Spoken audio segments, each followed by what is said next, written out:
Welcome to week 9 of School of Nock. This has been an awesome 2 months so far, and right now we're getting ready to get to the point where we take everything that we've worked on and we start applying those as well as polishing some small details that I know from experience will help you pick up 1 and 2 points along the way. These are minor details that I want you to focus on each of these weeks, but I also don't want you to forget about the things that we talked about in prior weeks. One of the things I'd like you to do is get out on the range and actually shoot some rounds for the first time to try to track where your baseline is according to score. One of the things that I want you to also focus on is not necessarily thinking about the score, but thinking about your shot execution on the line and going through the steps that we've talked about in prior weeks, each and every shot. Your focus is going to be on shot execution and trying to duplicate that 10 that I asked you to look for last week. I'm hopeful that many of you have found that 10, so now you have to visualize that and work on repeating it. One of the things that I can say, especially for those of you who have struggled with some target panic, is be sure that you're not focused on the outcome or the score. You need to focus on what you're doing on this shooting line, and more importantly, what you're doing behind the shooting line. And by that I mean what you're doing in that final step of your shot process of pulling through and finishing your shot. One of the things that I know from experience is that if you focus on the execution, then the results will take care of themselves. I want to make sure that everyone out there realizes that we're not robots. We are humans, so we will have good days and we will have poor days. I'm the same. Last week or the week before maybe, I shot a live practice round, and I was doing so while communicating, answering questions, etc.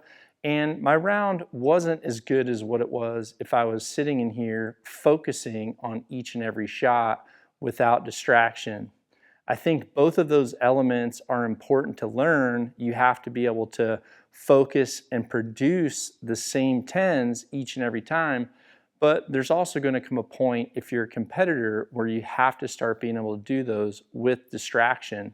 So that's why when I start doing live feeds or I go places where I'm practicing around other people, I'm trying to acclimate myself to that. Now this week, I want you to focus on one of the polishing details that I think are absolutely critical to finding those 1 or 2 points throughout your rounds. What I want you to focus on this week is what I call mirroring.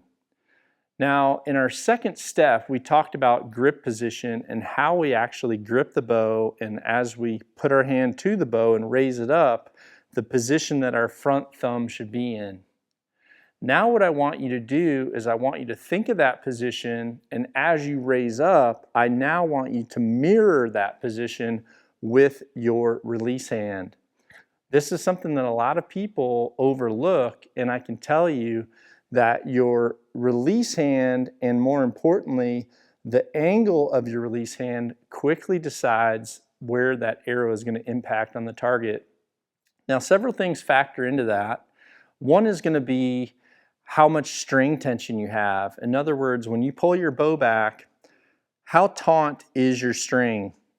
Depending on how tight your limbs are, in other words, if your limbs are tightened all the way down, that string could have more tension than if you were to say back those limb bolts out enough to where you've maybe reduced your poundage 5 to 10 pounds from its peak weight.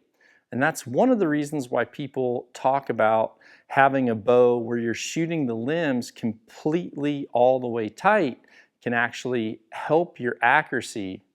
And the reason is because that string tension is going to be a little bit more taut, and your angle of your release hand and how it affects the torque on the string is going to either be magnified, or because it's tighter, it's not going to have near as much effect. The other thing that can affect that is the length of your loop. If you're someone who shoots a very short D loop, then any variation that you have on your hand, once you get to about 35 to 45 degrees, any variation you start to have in your front hand will start to actually turn that string a little bit. And when your arrow is knocked in that string, you can start to put pressure on that nock and essentially turn that arrow to where it's riding one side of that arrow rest more so than the other as it goes out of the bow. Now, if your release hand has variation, then you're going to have variation downrange. So the reason I personally like a 2-finger release is because it allows me to focus on having pressure of the index finger under the jaw and then some pressure of the middle finger above that jaw line. Now, if I get to the point where I start to feel my pinky, or if I ever feel my ring finger, I know that I've inverted my hand much more on that shot than what I would on another one. Likewise, if I feel like all that I can sense or all that I can feel on my face is my index finger, then I know that I've leveled my hand out in a more horizontal fashion.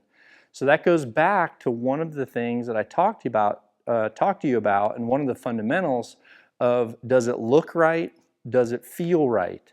So this week, I want you to focus on mirroring, and what I've found to be the best angle for the release hand is the exact same angle as that front thumb. So as you raise your bow up, and before you start to pull that string back, I want you to raise up, get your release hand to mirror the thumb, and then draw that back in the exact same position to a full draw, anchor, and go ahead and follow with the rest of your shot sequence and execute that shot with a good follow through.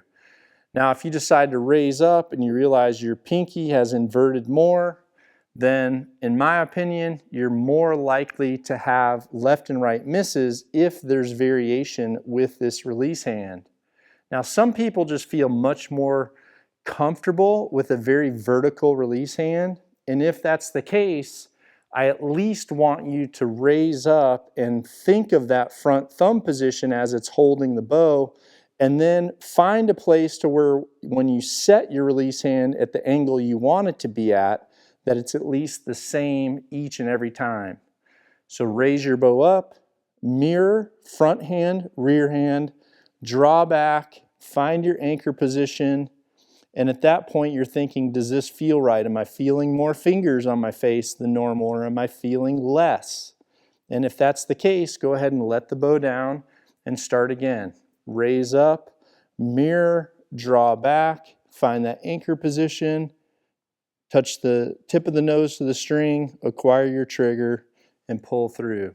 If you can do that this whole week, I promise you, you're going to start to find those little 1 and 2 arrows that are just out to the left and to the right.